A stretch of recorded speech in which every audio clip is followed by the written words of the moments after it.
by J.C. McRae. A production by Parahuman Audio. Performed by a cast of fans and volunteers. Please visit parahumanaudio.com to learn more. Thank you and enjoy.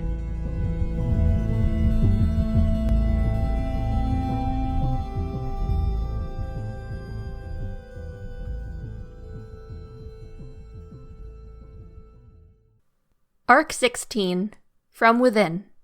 Interlude Y. Months ago.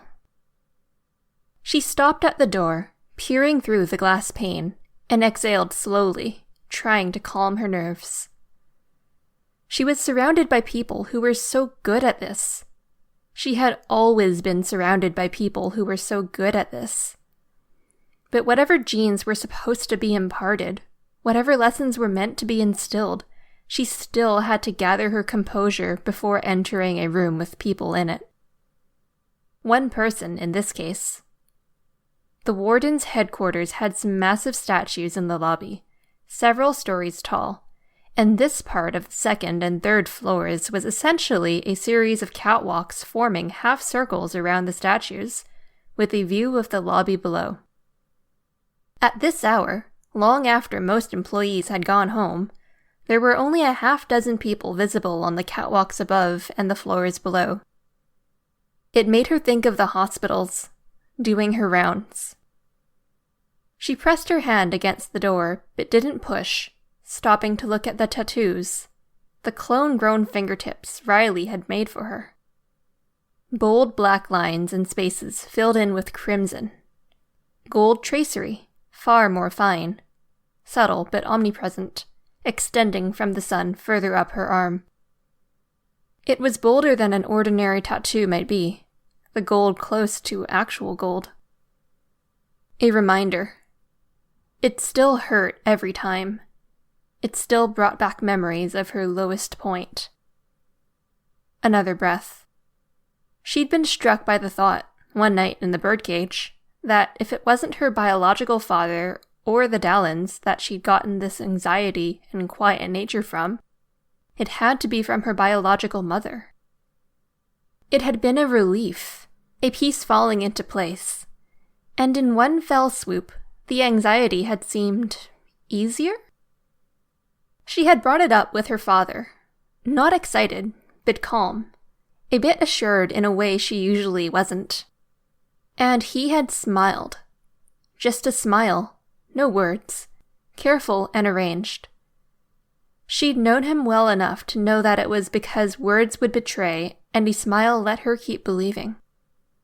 From that smile onward, she hadn't kept believing. She took the details she knew and the things he had told her already, and picked apart the notion. Her mother had been a Cape groupie, with more of a sense of adventure than common sense. Bold and brave enough to raise her for the first 5 or so years before returning to face Marquis, show him the ropes, and get them used to each other.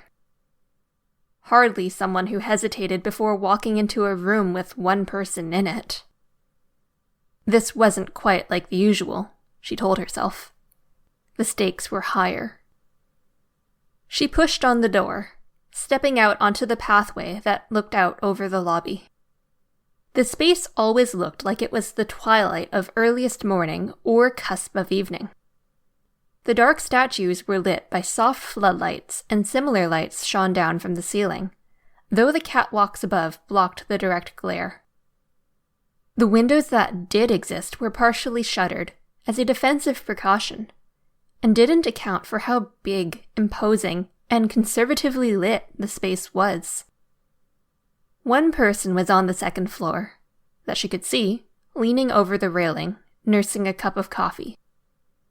Shorter than average, Asian, with a simple haircut, and clothing choices that were as conservative as could be, while still being very summer-appropriate. Khaki skirt that extended to the knees with a pleat at each side.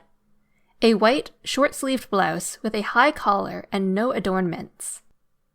The fact she wore a watch suggested she was old-fashioned. Studs for earrings.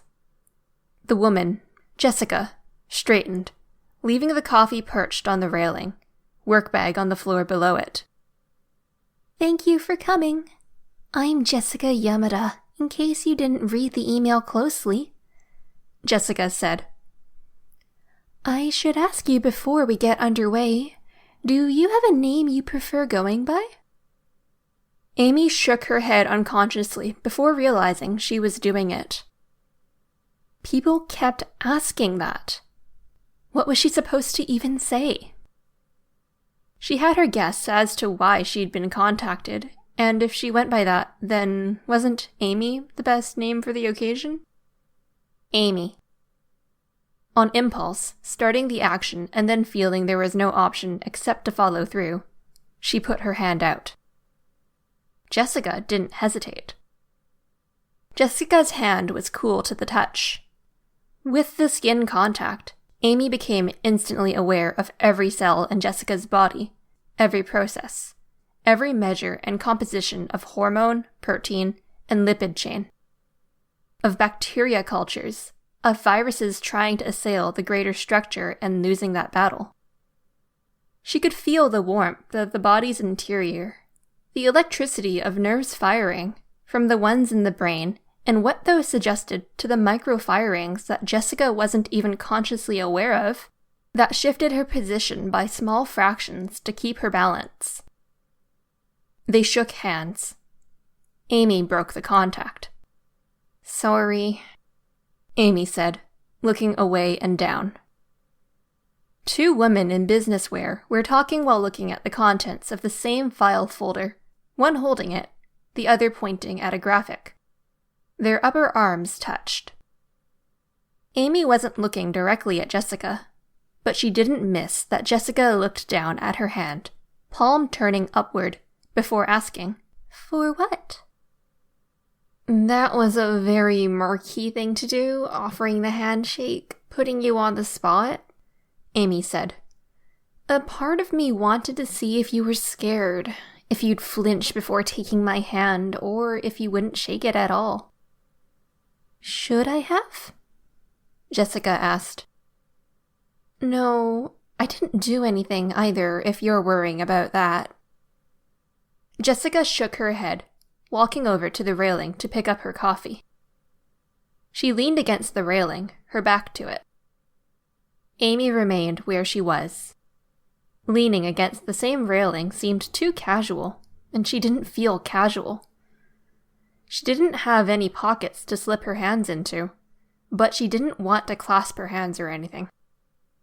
She focused on adjusting her hair by the ear instead. It only gave her a few seconds of not looking like she didn't know how to be human, standing unnaturally in place. "Can I ask how James and Riley are?" Jessica asked. "They're fine, I think. Usual. James might be a little bit depressed, but I don't really ever see him. They keep us separated. Riley is hard to interpret. But you didn't ask to meet me so you could talk about them." "I didn't," Jessica said. "But I'm trying not to treat you like a patient, and I thought I might approach you as a colleague. I am interested, and I thought I'd ask." "Okay," Amy said.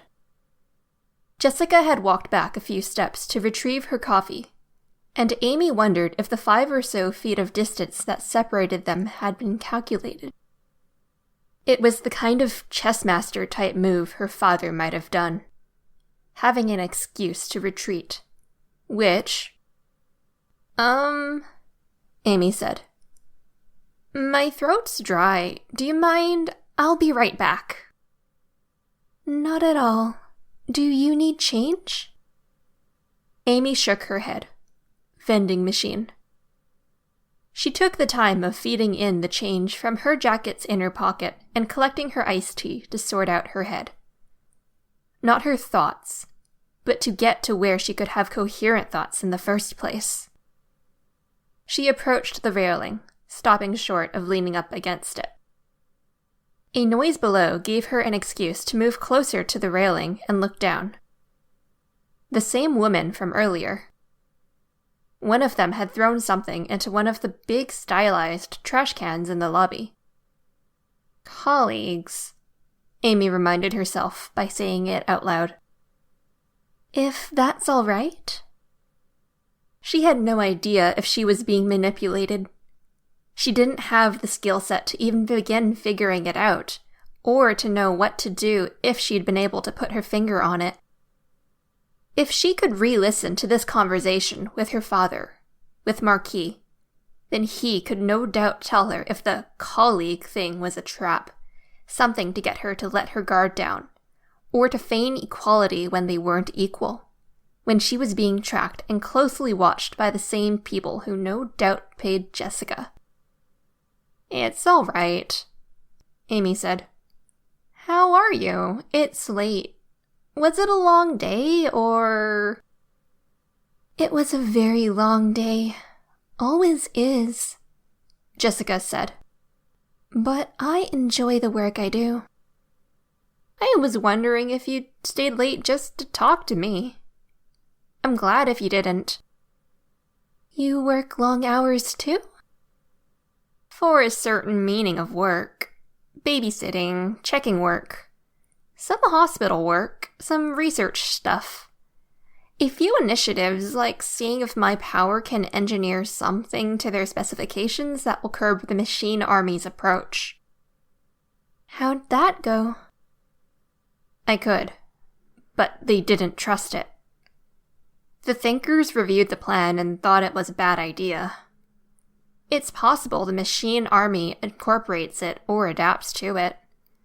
Or there's something out there that would mutate or twist the pathogen. That's too bad, Jessica said, sounding very casual about it. I never know what I'm going to do on one day or another. I wake up, check my emails, figure out if I can sleep in. Usually I can't because Riley is a morning person and she wants to start the day. I'll have 10 emails and 5 or 6 will be things people want to talk to me about, and I block out the day.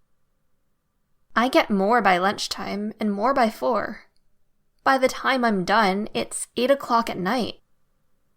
You could say no if it's too much. It's not, Amy said. It's that, or I go home at 5, and most of the time I just stay home watching shows with episodes missing, or new shows that seem off, because production values haven't caught up, and new or old, I'll watch something with a story, and it's just... Amy made a frustrated movement with her hands, clenching them. Jessica looked at her. Dull, Amy said. It wasn't the word she wanted, but she couldn't think of the word she wanted. Not my thing either, Jessica said. It's very hard for me to find television to watch. I like crime procedurals, but they tend to get too close to home. I find the dramas dull. Dull's the wrong word, Amy said. Numb? Numb? Jessica asked, propping chin on hand, elbow on railing. Casual, removed from the professional. The emotional moments don't land. I've seen and lived more intense things than anything I could watch. No other hobbies you could pick up? Nobody to meet? Just say yes to all the emails? I mean, I say no sometimes. I'm dating, you know? Kind of. Are you? Amy nodded. She rested her forearms on the railing, and her fingers rubbed at the tension in her hands, like they were trying to follow the lines of the tattoos and wipe them off with enough pressure and repetition. That was the whole thing. I was up front, let them know I was seeing someone with powers. They were worried about security and grilled me about who she was. I thought, I don't have a mask, no costume. Most people who know about Cape stuff know who I am. It wouldn't be fair to her because I see her when she's in civilian clothes. How did they take it? Not well, I guess. But I've stacked up a lot of brownie points. I've stuck to the rules, and the amnesty technically applies. I'm betting they know who she is, but they couldn't say no to me without admitting the amnesty doesn't apply equally to everyone. I pointed out that, yes, I did go to the birdcage, but I went voluntarily. If I didn't have any powers at all and I checked myself into the loony bin, wouldn't I be able to check myself out? Not usually, Jessica said. That's moronic, Amy said, more bitterly than she intended. It was a temporary thing. Going to the birdcage could have been a permanent transition. Amy drank her iced tea, and the flavor and coldness of it shocked her. She'd held it this long and hadn't actually had any of it. She watched the two women in the lobby leave. They looked close. They shouldn't have let me demand to go there, she said, quiet. That was then. Today is today. How's the dating going? Jessica asked. If you don't mind my asking, I have to live vicariously. Can we, Amy clenched her hands again. Stop pretending. Pretending? Jessica asked. Or dodging around the big elephant in the room? Victoria, I saw her for the first time in a while last night, and now you reach out? I've been talking to Carol, and she mentioned you were Victoria's therapist. I'd know even if it wasn't her, so don't get her in trouble. That's not what I'm here to do.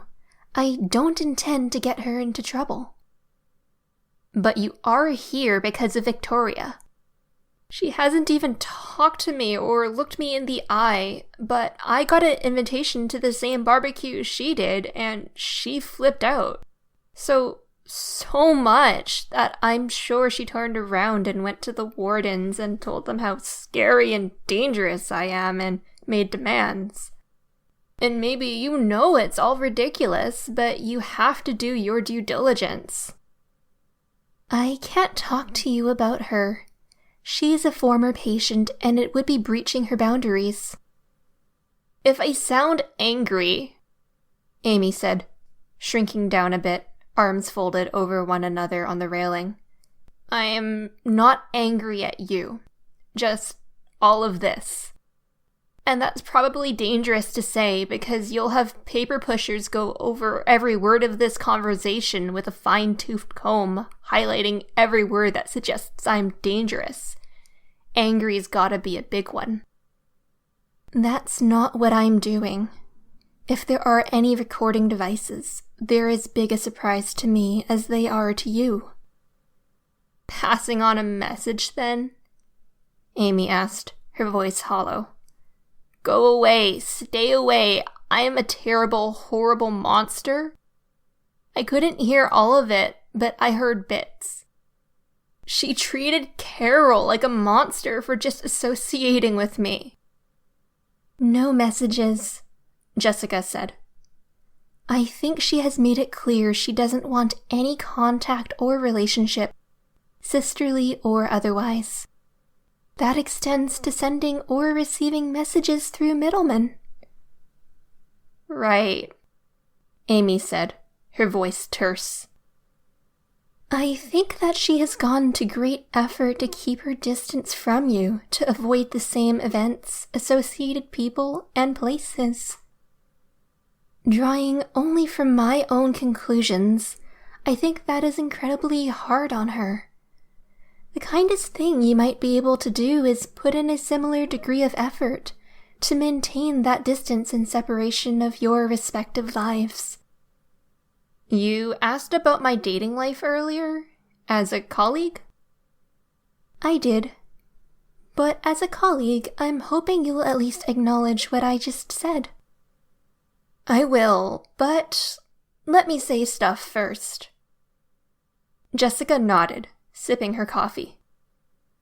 This woman I'm dating is She's beautiful. She's smart, not educated, but she's had to learn about a lot of things, and she picked it up fast.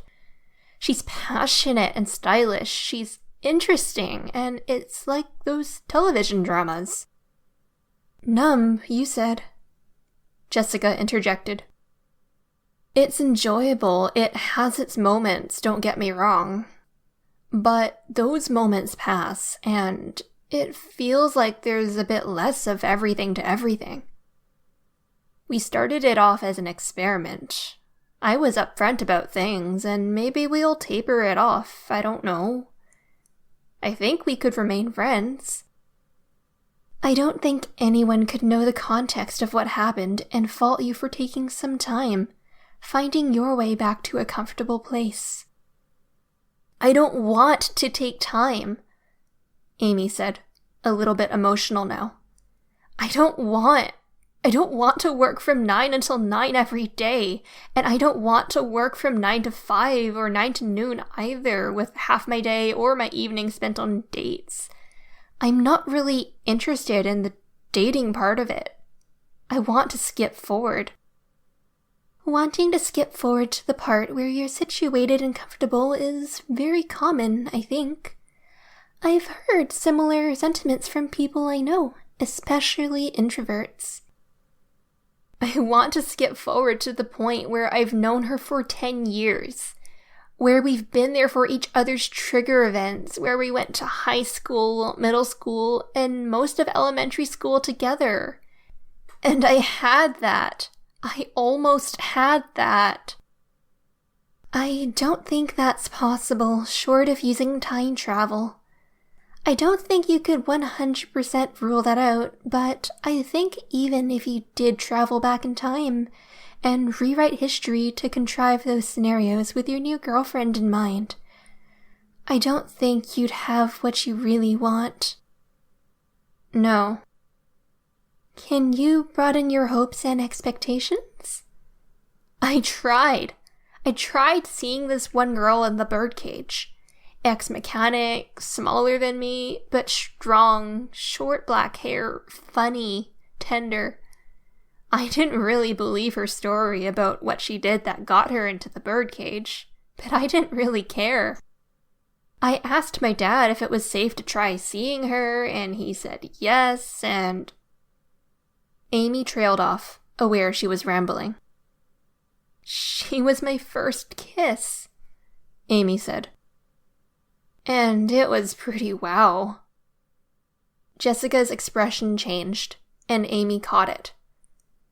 She'd had to catch a lot of those little expressions to navigate the household of Carol and Mark. What? She asked.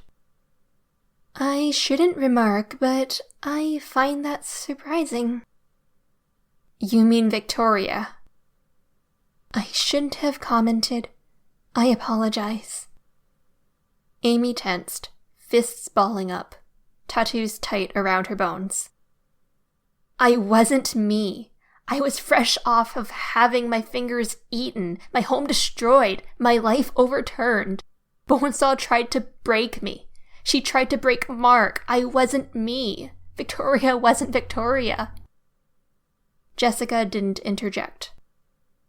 What we did together doesn't count. Amy's words were more a plea than a statement. Not when we weren't ourselves. She really wanted Jessica to sympathize. Needed it. When the woman didn't say anything, Amy went on, asserting her voice, trying to sound confident. It was my first kiss, with paroxysm, and a few first other things, but that numbness, knowing it wasn't what I really wanted. We broke it off about as amicably as you can when you're stuck in the same place. I saw a girl after Gold Morning too, but that was not fun. She was still mourning. I couldn't help her through it. Okay, Jessica said. I don't want to lose sight of my suggestion from earlier. It doesn't change that you and Victoria would be better off if you both tried to avoid each other. Amy could have hit something with the frustration she felt. I'm getting back to that. Listen, I can't be expected to spend the rest of my life alone. She felt so lonely just saying that out loud, and she willed Jessica to see it. Her chest hurt with it, like physical pain. I don't think anyone is expecting that of you, Jessica said, her voice quiet. I'm being punished, but I'm a victim too. If that were so, I'd still stand by my recommendation of striving to maintain the distance. You gain nothing by engaging with her. My sister? By not being alone anymore? Amy asked. How did this woman not get this? You have your mother, your father, Marquis. You're on speaking terms with Crystal. I know you have colleagues here. You were taking initial steps towards figuring out the kind of relationship you want, and that will take time, and it will be hard, but that's only natural. If you need help finding your way there, I have a colleague who would be willing to talk to you. He opened up one patient slot. He specialized in working with traumatized emergency service workers. Cops, paramedics, doctors, firefighters. Amy felt stung. I'm not nuts. I'm not crazy. You don't have to be to talk to someone, and it sounds to me like you need to talk to someone. I already am. I get mental fitness checkups with the wardens because I spend my time around Riley and people. That's different. This would be time set aside for you to talk through those feelings of your numbness, your frustration, your fears. It wouldn't cost you anything except a couple hours out of every week. I got permission from the wardens. They'll cover it if I say it's needed. Great, Amy exclaimed. Hey, that's fantastic, knowing the guys at the top are signing the papers saying I'm crazy and I need enough help they'll pay money for it. Everyone seems to think this, apparently. They don't have your name. You talked about brownie points earlier? I used mine. That's all this is. I'm not crazy, Amy said. Really, I'm lonely. I had a bad day years ago. I freaked out and I wasn't myself for a while. Now nobody's willing to forgive me, even people I don't even know. And the most fucked up thing about it, excuse me, I shouldn't swear here. It's not a church, Amy. Some swearing is fine. But if you're finding yourself using swear words where you usually wouldn't, it might be a good indicator we should pause the conversation and calm down. Amy drank more of her iced tea. She pulled the bottle away from her mouth and indicated the statue in the center of the lobby. The motion forceful enough the bottle almost slopped over, despite being only a third full. Heroes, right? They are, Jessica said. You're a hero, Amy said. I don't have powers. You don't need powers to be a hero. You're a hero, I think. I don't know if you're a good therapist. Amy stopped short of saying she suspected Jessica wasn't a good therapist, given how little Amy felt she was being listened to. But it wouldn't help anything if she voiced that out loud. But you're a therapist. You chose that career. You put a lot of time and energy into helping people who need that help. Doctors, nurses, I spent a lot of time around them as panacea. All heroes. I like that, Jessica said. You think heroes, powers or not, would be more forgiving. You'd think people who have had trigger events would be more forgiving of other people's traumatic events, where that person isn't thinking straight. What happens in the past is the past, Jessica told her. Amy started. Her expression twisted. Quieter, she finished. Shit. It's what you do moving forward that matters. Talking to my colleague and taking extra care with boundaries would be a good start. You're not listening, Amy muttered. She wasn't good enough at playing games to hide the hurt on her face. She'd wanted Jessica to listen. You came here with these things you wanted to recommend because you think you'll help Victoria, and no interest in hearing out my side. I am absolutely listening, Amy. I do think you are a good person. A hero, even. Amy fell silent, staring down into the empty lobby. These things I brought up, they're for your sake, not Victoria's. She benefits, sure, but that's more because we all benefit when we are all taking care of ourselves. Victoria as a subject clearly makes you profoundly unhappy. Distance or a severing of ties is good. Amy finished her iced tea. The speed at which she tossed the bottle back made it clink against her teeth. She was conscious of the minute amounts of pathogens in it. She could even run her hands down its length and get a sense of where the man who had fed the bottle into the machine had touched it, because he'd left bacteria behind with the faint oils of his hands. Moving suddenly, Amy passed behind Jessica, giving the woman's back a sidelong look. Jessica leaned over the railing and didn't even flinch. Another marquee sort of move. Another test. Either Jessica was very good at bluffing, or she really did think Amy was heroic enough to not worry about the dangerous parahuman with a touch-based power passing within arm's reach. Amy dunked the bottle into the recycling bin. "Thank you for your offer," Amy said. "But I'm not crazy. I don't need your colleague." Again, it's not for the mentally ill alone. The stuff that isn't mental illness is the kind of thing they can't help with. What about coping mechanisms? "I'm coping," Amy said, shrugging. "I'm going to the mental fitness checkups. That's what they pay attention to, isn't it? Whether or not I'm coping?" "It is."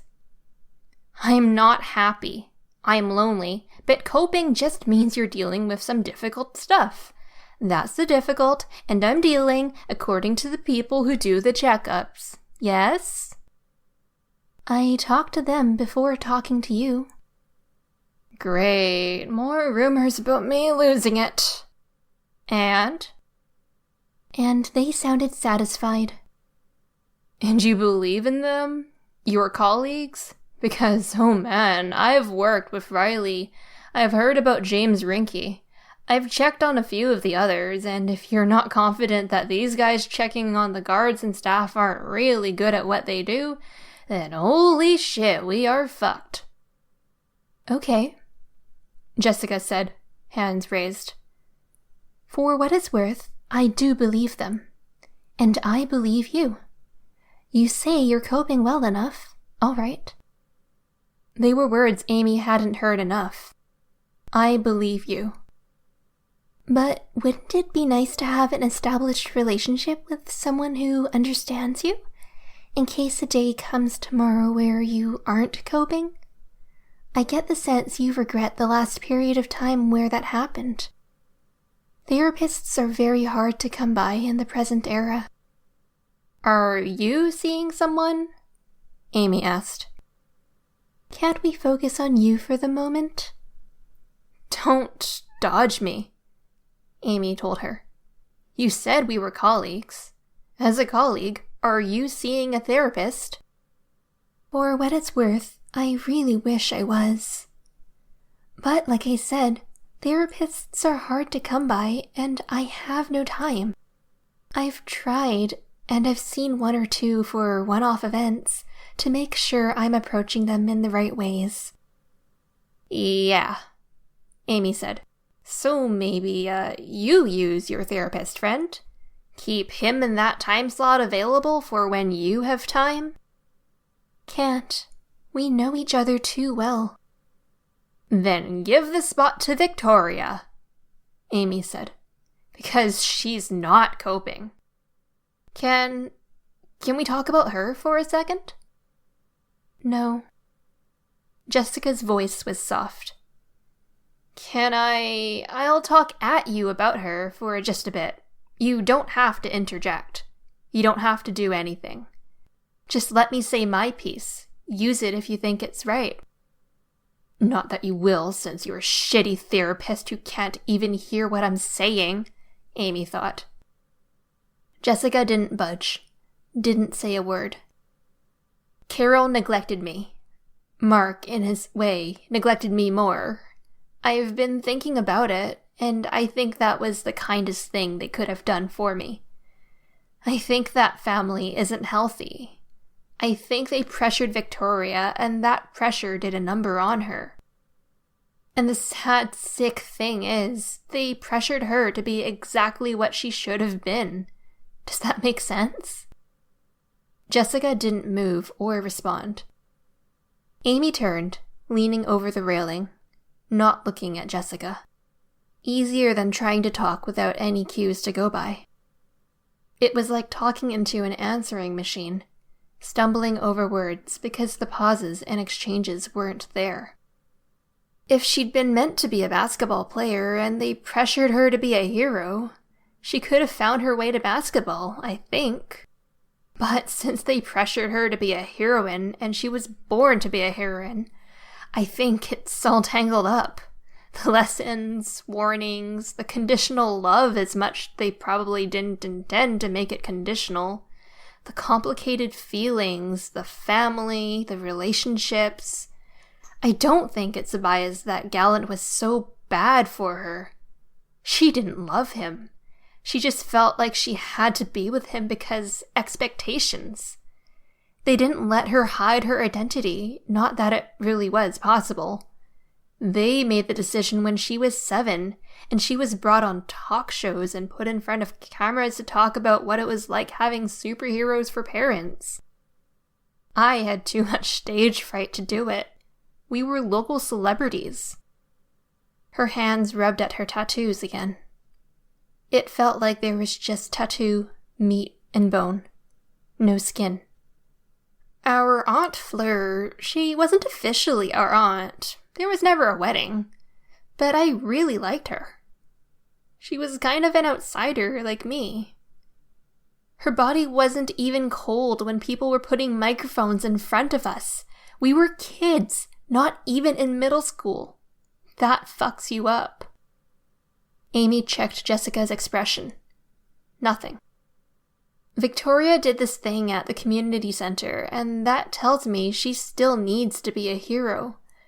But she's angry. If you saw her last night... Amy said, trailing off. Carol says she's not putting on her costume. She's doing something volunteering with teenagers, helping out around the portals, teaching them about capes. But that's not enough. She's in stasis like that. She won't grow, she won't heal, because she's not herself. What I said earlier about me not being entirely me and her not being her, she's still not herself. And I admit I played a role in that. Fingers rubbed against tattoo. It always felt like the gold ink should smear. She needs to be a hero in a way that doesn't put that anger front and center. That doesn't involve Carol and Mark. In a way that involves healing and supporting. Not heroics for justice. Not heroics for power. Not revenge. Not monster slaying. Because all that feeds back into the anger. I'm not a doctor. I'm not a therapist. But I know her. I analyzed her enough over the years, believe me. Jessica's empty cup tapped against the railing. When Amy looked, the woman seemed to be lost in thought. "Do you want me to take your cup?" she asked. Jessica handed it over. Amy deposited it into the recycling bin to her right. Still no flinch. That was reassuring. Even Crystal had flinched at the barbecue last night, and Amy had taken baths with Crystal once upon a time. still hurt. "Sorry for taking up your time," Amy said. "Not at all. I did invite you to talk. I just can't comment, as I said." Amy nodded, looking down at her hands. She'd wanted to maintain a connection to Victoria. Sun for the past on one arm, for Glory Girl. The then present at her hands, red. And then the future on the other arm, the golden-haired girl. The fall, the rise, a promise to herself. A promise to herself that she would make things right, and that things would be all right again. Touching Glash de Guanya had been a moment that had convinced her there was no way that she would remain in the birdcage. Not if things came to a head in her lifetime. And they had. Mark Dallin, on one of his visits, made a remark to me that I made a note of. It's in a file in a cabinet somewhere on Earth Bet somewhere, no doubt half buried and soaked in water, Jessica said. Amy glanced at the woman. He said that he didn't like therapy, that it hadn't done anything for him. Amy found herself nodding in acknowledgement before she caught herself. Carol, if I remember right, was made to attend therapy for a time, but abandoned it once she was 18. I see what you're getting at. She abandoned it because she had Victoria, just for context. You talked about the influence they had on Victoria. Didn't they influence you? Is it at all possible you picked up prejudices as a consequence of how you were raised? Not when they were barely parents to me, Amy replied, her voice harder. Jessica nodded, her expression momentarily sad. Because pity. Amy wished that pity was for the right reasons. She felt the urge to make her final appeal, a Hail Mary attempt to convince this woman that Carol had described as so important to Victoria. Because even if Jessica Yamada was a bad therapist, and Amy wasn't sure now, she was important for other reasons. I'm not a bad person. If this is another appeal to tell Victoria anything... No, Amy said. It's not. Me to you. Okay. If I was a bad person, this would have all been so much easier, Amy explained. You know, it's like conspiracy theories when someone's on the street corner and they're telling you the government's after them. CIA, FBI, PRT. There are agendas, there's these convoluted reasons, and you just want to ask, why are you so important they'd focus on you? I'm sure they would be able to give you reasons. It's not so simple as that, Amy. Frustrating, Amy said, softly. Sad. It really is. It's a hard reality. I'm not sure I follow your train of thought, though. I'm saying, there's this really simple, easy way to decide this. Decide what? Whether I'm a bad person. I told you earlier, I think you're a hero, doing what you do, by your own standards. I think you're a good person at heart. You just need some guidance to be a great person. Ew. Amy couldn't help but huff out a laugh. You just really sounded like Carol for a second there. My hair stood on end. Not my intention, Jessica said, and the woman allowed herself a smile. Others don't think I'm good. I know I'll sound crazy if I say there's at least one person in my building who watches my comings and goings and keeps an eye on me, but really... Really, I suspect you might be right. I know they do the same for some others. Emboldened, Amy continued. It makes me want to shake them and poke a hole in their logic. If I was a bad person, I wouldn't have done what I did. If I was a bad person, I'd have every last thing I wanted, and the world would be better off as a whole. I don't understand. I'd have just used my power on Victoria. Done. Break down artificial barriers between two people who aren't even blood related. I'd use my power on Carol and Mark and they'd love me. Mark wouldn't be depressed. They'd accept the relationship. No need for me to run away from home. We're all strong against the Slaughterhouse 9. I'm free to develop my power and figure things out before gold morning. I face the end of the world with Victoria at my side. That may be romanticized. Of course it is. But it's not wrong either. The bullet points are the same. It's romanticized because I fascinate about it a lot. How things would have gone, how things could go. There are weeks I work 12 hours every day, and when I'm not working, I dream of what could have been. There's more life and feeling in that than in anything else. Than in B, the woman I'm dating. That doesn't sound healthy. Don't suggest therapy at me again, Amy warned. Okay, but if you will allow it, I'll talk to people. No, Amy said. Not about particulars, but about cutting back on your work hours? No, Amy said. Permission not granted. Jessica drew in a deep breath, then nodded.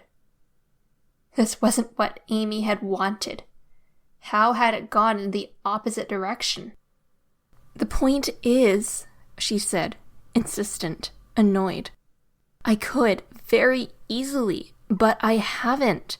You know how bad I was at my lowest point. You should have a sense of how I've been doing since.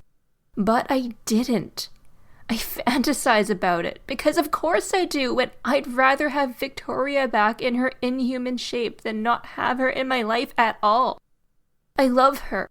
More than Carol. More than Mark. More than Crystal. And I know she doesn't have anyone else. But I don't do anything. That's what's important. What worries me? Jessica ventured, picking her words carefully. You don't need to worry. Is the fact that you seem to be telling me that you have very little going for you in your day-to-day. That's not what I'm saying. Please correct me if I'm wrong on any of these points.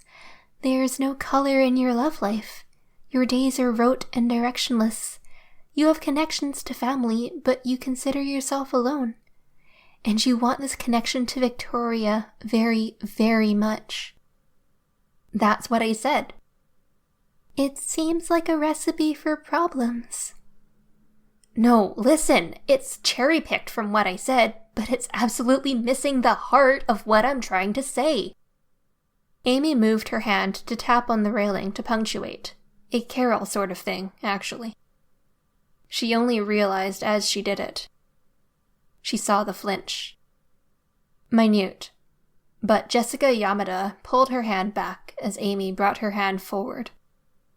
It would have been so easy to reach forward, to touch her hand, to make that contact. And Jessica Yamada would be on her side. But I don't, because I am not a bad person. I spent far too long coming to terms with that, healing, recovering, and making up for what Carol convinced me of on a fundamental level. The anger left Amy, and there was only a deep sadness left. I'll go, Amy said, her voice sounding almost artificial, as she fought to keep it free of emotion. I am very sorry to have taken up so much of your time, Jessica. Could I convince you? Jessica started. Amy shook her head. She would have said something, but she wasn't sure she could do it with a feeling in her upper chest. Then I wish you the best, Jessica said. I am at your disposal if you need me, any hour of the day. If you're not comfortable talking to me, I can give you any number of contacts. They're busy, but I'll ask them to make time. You don't have to call, but keep them on your phone. Amy nodded. Fuck this. I wasn't able to get a straight response out of you before. Will you tell me that you'll keep your distance from her? Contrive to stay out of her way, much as she's doing the same? The words hurt. Amy nodded. Yes, but if she calls, I'll go to her. And I reserve the right to say goodbye. Goodbye, Amy. Listen! I'm not going to kill myself. You can have the mental fitness people check. But I might leave. Go to another Earth. I'll see if they can find a replacement to check Riley's work before I go. I won't do it suddenly. But I've been thinking it might be better if I go. Nobody here seems to believe in me, but there are places where they could use my help. It'll be far from Victoria. That would be an admirable direction to go. Amy's expression twisted a bit as she shook her head. She fixed her hair some, then turned to go. Admirable directions and all. She could have spat. She was so pissed. She'd wanted. She stopped, and she turned around. The woman was walking toward the elevators. Jessica, Amy said. Jessica turned. A pretty good distance separated them. Her voice barely carried all of the way. Do you know why I wanted to convince you as badly as I did? That I'm a good person? Jessica, post-flinch, didn't rebut that last part. I only have inklings. My connection to Victoria, I imagine? You're me, Jessica. I am sorry? Jessica approached a few feet. Maybe it's crass to say this. Crass would have been a Marquisism, as the finger tap would have been a Carolism. But when I shook your hand, I got a sense of you. I know how tired you are. The hours you're putting in. I know you haven't had a sexual partner in recent memory. Jessica stiffened. That's a line crossed, Amy. An uncomfortable and inappropriate one. I know the tension in your shoulders. I know how your eyes are so fatigued you probably can't read the print above the elevators. I know that you have an awareness of yourself, the hum of your own body, the nimbus of feelings you're not aware of. I tend to think of it as the soul, even though it isn't. Yours is weary. I consider this a violation, Jessica said. And I consider this a warning, Amy retorted. Your heart? Not your actual heart, but your feelings? The edges are blunted. The goodness in you is still there, but you've worked so hard you've hit the point you don't always care. If I'm guessing right, you're probably at the point where you can do the day-to-day stuff. But when that late-night phone call comes and they ask for extra effort or a needy patient needs you extra, you resent them a little. Because you've given your all for weeks now, but maybe not once ever in your life has someone else given you their all. Or it's one person, one sister. Jessica was silent. You felt obligated to check on the scary healer, and you don't have the energy or focus to really hear what she's saying. You're going to hit a point, couple of weeks, a month, where you come to resent the day-to-day work. And around that same time, support structures fall through, if they existed at all. You'll hit your lowest point, and either you're alone or the one person you counted on is preoccupied. Understandable, but it'll still hurt. Jessica looked off to one side. I think you know I'm not wrong. I think you recognize you're so close to that point that shaking the boat by reaching out for help might upset it. As a colleague? Jessica met her eyes. Lighten the load. Go easy on yourself. It's going to feel wrong, no matter what you decide to do. But I'm telling you right now, as someone who knows, the course you're on right now is worse. You're not a bad person. It's because you're a good person that you've brought yourself to this point.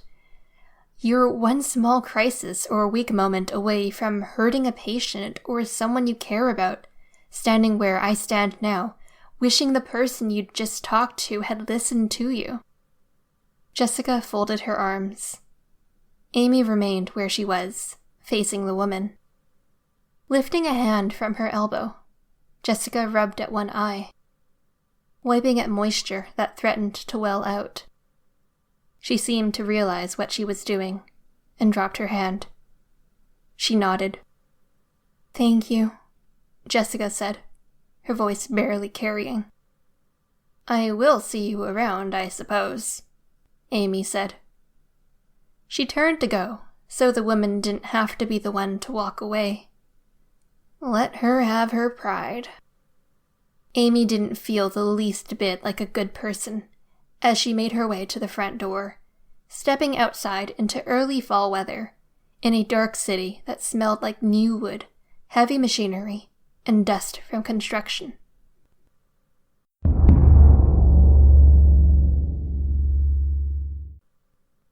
Now, the girl was beautiful, blonde, more slight than Victoria had been at that age, but with some of the same traits. Poised with back straight, even though her hands were trembling as they rested on top of Amy's own. In another reality, she could have been Victoria's sister, more inclined to ballet than any competitive sport.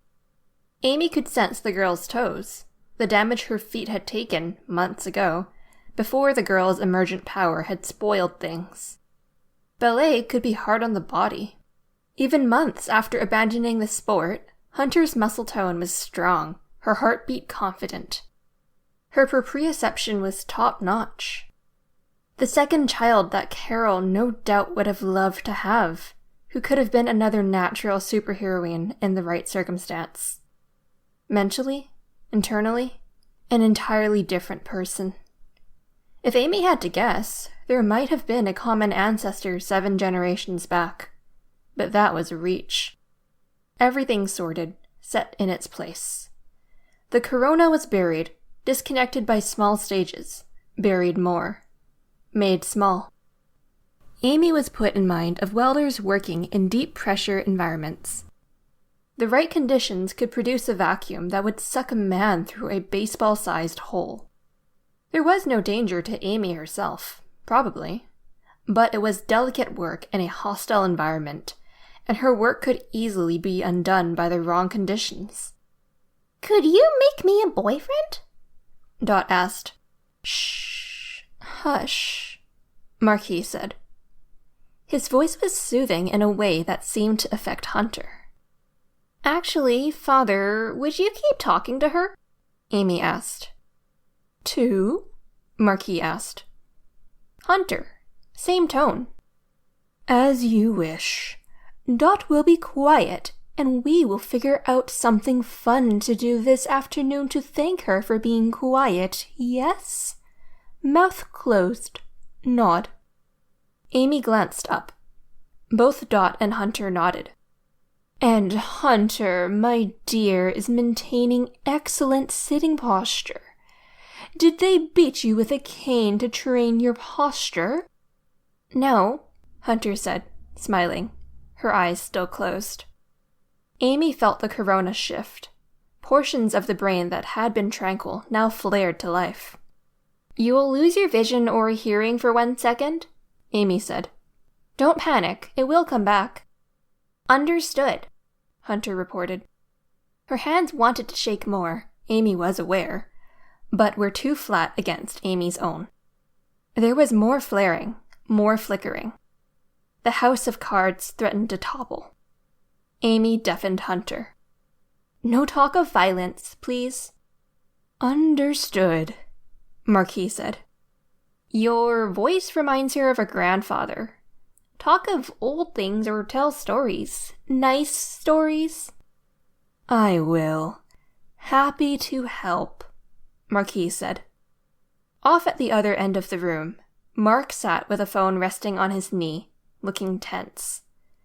He had asked yesterday if she would heal his lingering mental issues. dysthymia and lingering effects of a concussion he'd had as a teen. She'd said no, and he wasn't happy about it. He was less happy about Hunter, given the parallels to Victoria, which meant the stakes were higher. Hard to glance at Mark, to see Hunter in her peripheral vision, and imagine it was Victoria. It made her heart leap, and that was dangerous given how cell-level precise some of this work was. She gave Hunter her hearing back. "My father was a physician, you know," Marquis said. "When he was practicing, they were only just introducing anesthesia for surgery. 1 in 10 died on the table." Amy gave her father a hard look. "Raises the question," Chris said, from behind Amy. He'd seated himself at the end of the room furthest from Mark. "Would you rather have no anesthesia or roll those dice?" Amy deafened Hunter, made her close her eyes, and kept Hunter's eyes closed, calmed her, and forced a lingering sensation of Amy's hands against her own, while Amy stood up and stepped away. "If you're not going to be helpful, you need to leave. This matters." Chris was all shaggy hair, a vaguely Yeti shape. All of his forms had long hair now, which boded ill as far as she was concerned. Either he knew she knew what he was doing, which suggested he was trying to intimidate her, or he didn't, in which case he was being overly defensive. Her power didn't work past hair, fur, and body hair. "It's so interesting, though," Chris said, his voice low, too deep. "He can't raise a topic like that and not expect me to say something." "And you." Amy turned on her father. "Death? Really? The most interesting stories, unfortunately, have death and violence in them. I gravitate toward them like your father gravitates toward the funnier, more human stories." "I should have known better," Amy said. "Would you take Dot, go find her something fun to eat?" "Yay!" Dot exclaimed. "My apologies, dear Amelia," Marquis said, bending down to kiss the top of her head. Then he left, closing the door. Amy sat back down, setting her hands in place, and removed the phantom sensations, calm, the forced closure of the eyes, and the deafness. "A bit scary," Hunter breathed. "Sorry, we're almost done." Mark approached, stopping by a table, which he leaned against. "I remember, Amy, you hated to sit still for haircuts." "I was a terrible child, I get it," Amy muttered. "No, you were a wonder of a child next to the unholy terror that was Victoria," Mark told her. "And you're a fine woman now. I wish it wasn't such a hard journey to get from there to here, but I'm glad to be here with you in the present moment."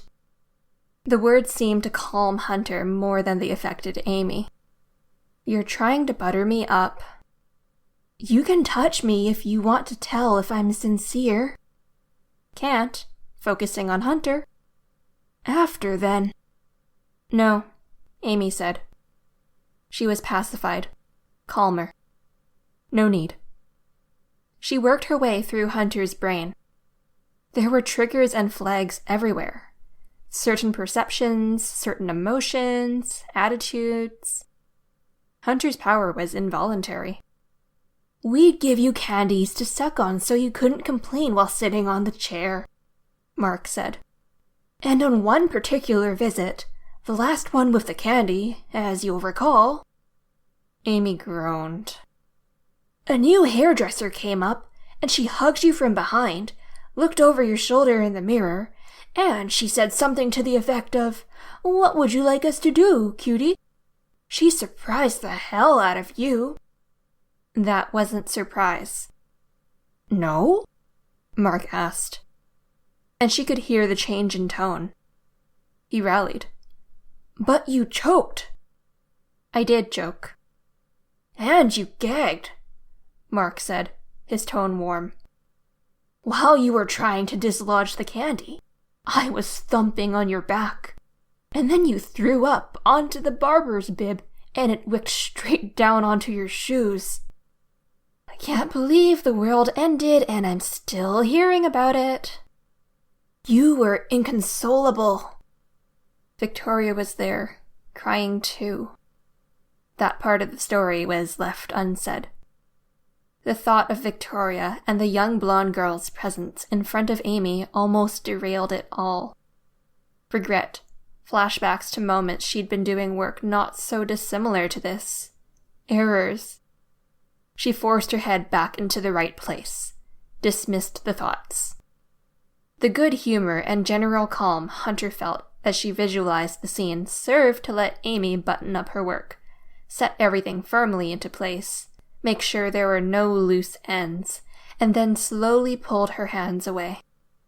I feel like a new person, Hunter said, quiet. I want you to let that sit for a bit.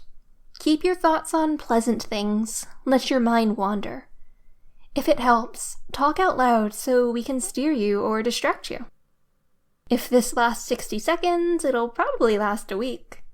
If it lasts a week, it'll probably last a month. Sure, Hunter said. I used to be into ballet. That's where the posture Marquis was complimenting me on came from.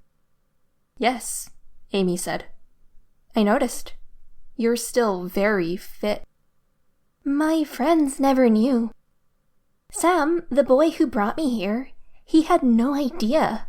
I was ashamed. It was weird. I was so proud when it was certain people, but if you told Sam then, I would have wanted to die.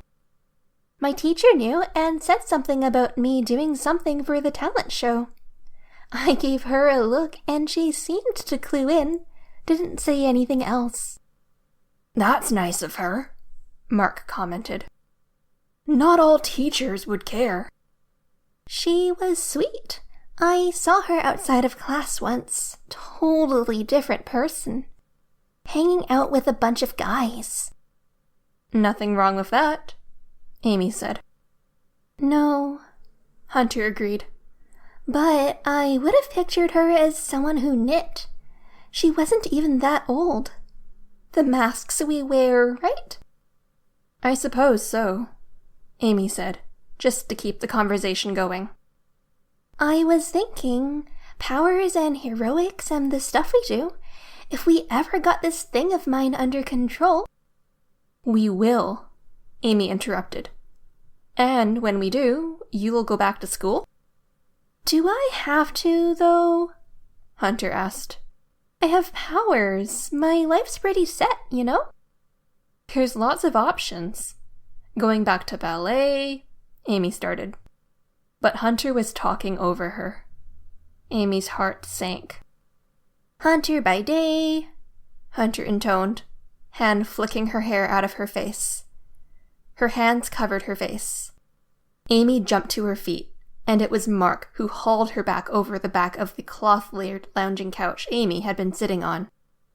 Hunter's hand dropped, exposing one eye, too much of the whites showing. Mince made by night! The couch detonated, an explosive going off beneath. Amy hadn't even seen Mark drop it. It lifted up the couch, and Mark, still with an arm around Amy, caught it and oriented it in the air, using it for cover. The scene looked like a window crackling. Black lines speared up, down, from one another, all around Hunter.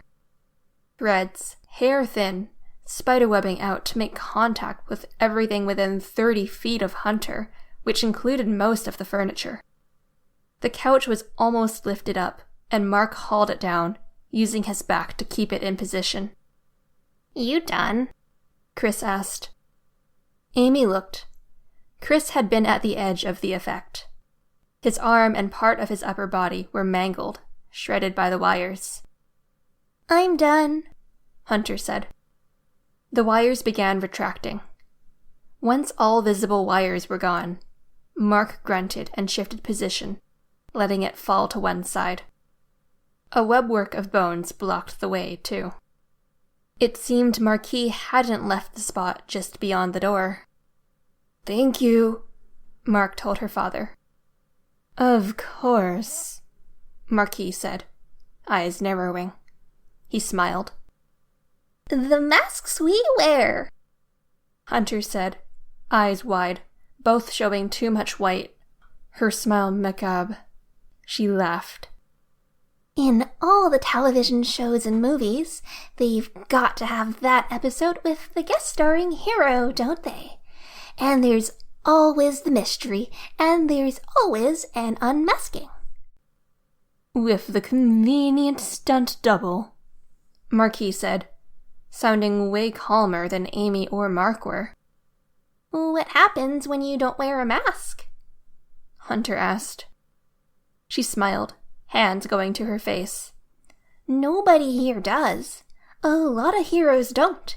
Your old team, terrible secret identity discipline," Chris said. He was acting very cavalier about his mangled arm. "What happens when the maskless get unmasked?" Hunter asked. She made an amused sound. Black lines stabbed out at diagonals, forming a diamond just in front of her face. She stuck her face through them, and stray hairs were severed on contact. "That," Chris said, "is what we're focusing on in our own way. On that topic, Red Queen, if you're not getting right back to work..." He sounded so sarcastic when he called her that. "I'm not," Amy said. "I might not be able to do it." "I've been keeping track of our tasks." "The refugees? A problem?" He waved a mangled limb in the air. No problem. Your hapless rescues are getting settled and fed without trouble." "Stop dragging it out," Mark said, annoyed.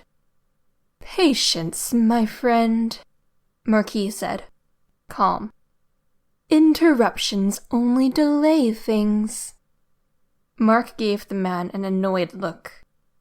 He had to be almost as dejected at this failure as Amy was. She hated this. Hated that Hunter was a link to Victoria and she'd spoiled it, had ruined her. That she couldn't fix her.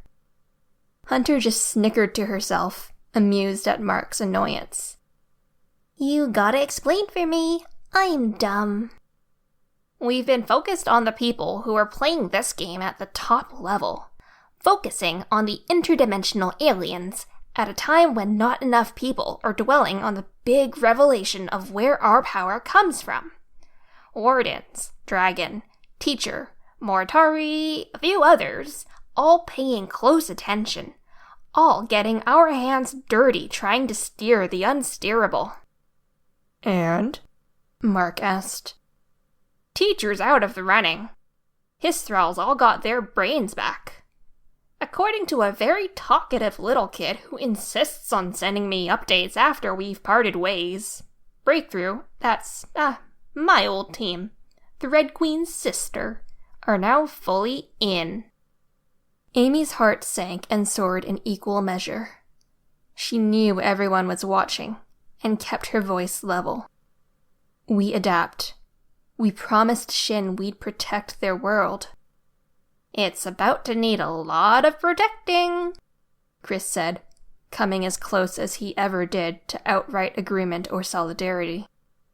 "Give me the okay to get my production line going." Amy made a face.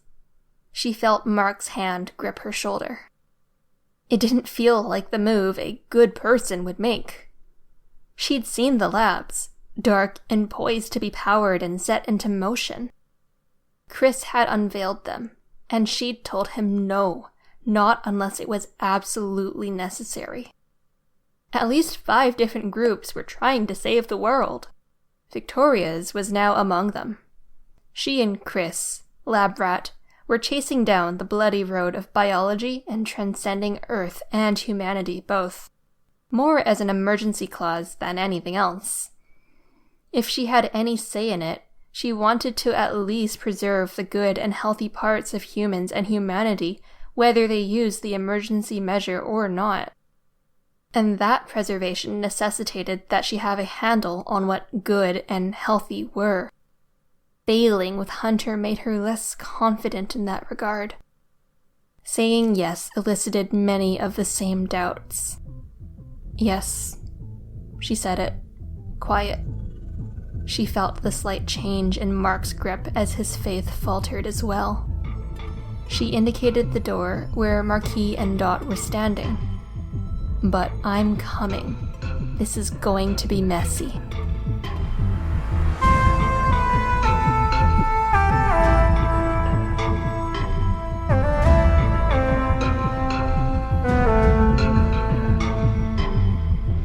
This was a production of Ward by Parahuman Audio. Ward and the Parahuman stories are written and owned by J.C. McCrae. You can find the original text and support the author at parahumans.net. For more of the Ward audiobook, as well as other community works, please visit parahumanaudio.com. Music for this chapter was by Evan Witt. Find out more at wittynotes.com. Editing by SamuraiBuko. Narration by Torchide. Find more of their work at our website. Thank you for listening.